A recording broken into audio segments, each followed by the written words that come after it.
One of the guild communication team members, after putting down the phone, was asked by Lee Young-ho what Suho's reply was. Lee Young-ho was shocked to hear that Suho had declined their offer. This made Lee Young-ho furious, since when did an E-rank hunter refuse an offer from a prestigious guild like theirs? However, the worker explained that Suho had said he had no interest in joining any guild. Lee Young-ho was dumbfounded that an E-rank hunter dared behave like an S-rank elite. He reassured his colleagues that Suho would soon realize how difficult it was to survive without a guild. Suho, on the other hand, was confused by the daily influx of guild invites ever since the dungeon incident. Baru reassured him that it was natural for the weak to be drawn to his talents. Yet, Suho was disheartened to realize most offers were for collection or porter squads. He didn't understand why there were suddenly so many offers.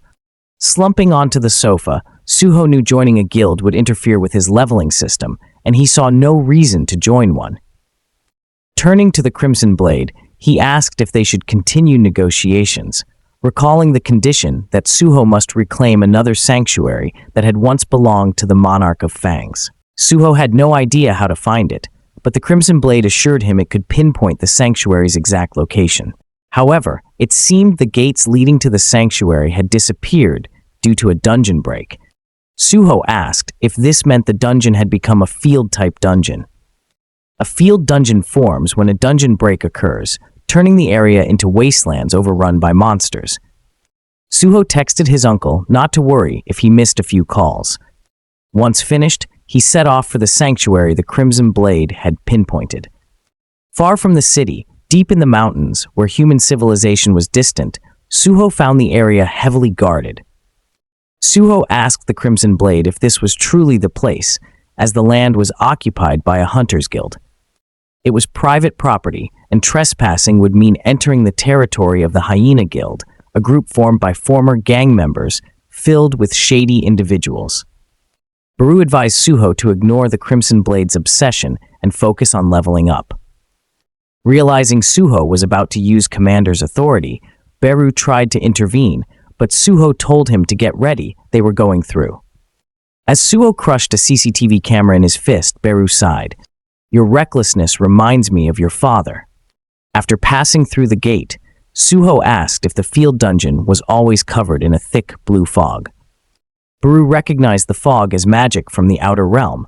It acted as a wall that corrupted other worlds. The Crimson Blade confirmed that the sanctuary's connection to Earth was because of the fog.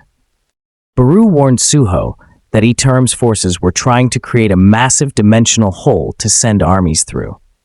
The stronger the mana within an entity, the more it suffers from interdimensional travel, just like me, Baru explained. Suho realized they had some time before stronger enemies arrived. "Well, my soon-to-be shadows, let us continue leveling up," he said, now surrounded by the razor-clawed Brigga and the dark shadow Razan. Summoning the Crimson Blade with Commander's authority excited the weapon. Suho declared that he would not use the blade as his main weapon anymore, surprising the Crimson Blade.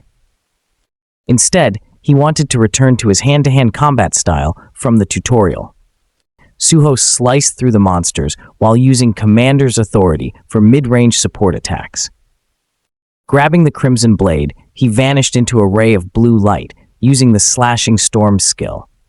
When finished, Suho used Shadow Extraction, his arms now covered in a shadow gauntlet. Baru was pleased with Suho's progress. The Crimson Blade was shocked, realizing that this was the power of the Shadow Monarch's heir. The more enemies he faced, the stronger Suho became by using the dead, a realization that made the Crimson Blade understand why they had lost the war. The new Shadow Warriors gathered around Suho, making him excited. "It does not look like much compared to the hundreds of thousands the king once had," Baru began, but Suho smacked his head. "Shut up." Under the bright moonlight, Suho followed the Crimson Blade and asked about the area. It explained that it was once a gate sanctuary. Nearby, a heavily guarded camp was surrounded by shady individuals. Suho was surprised. There was no reason for anyone to be out this late, since monster hunting was usually done during the day. Suddenly, the camp gate opened, and an armored vehicle rolled in. As it stopped, the sight that followed made Suho's blood boil and his battle instincts activate. He saw a group of people tied, blindfolded, injured, and malnourished. One shady figure grabbed a girl with a predatory gaze. Suho's voice turned icy. "Baru, is this human trafficking?" "It appears so," Baru replied grimly.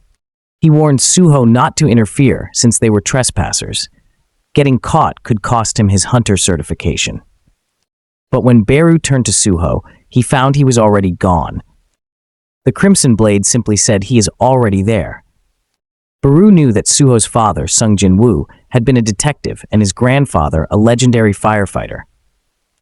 Suho, now 21, had grown up watching them, learning from their example.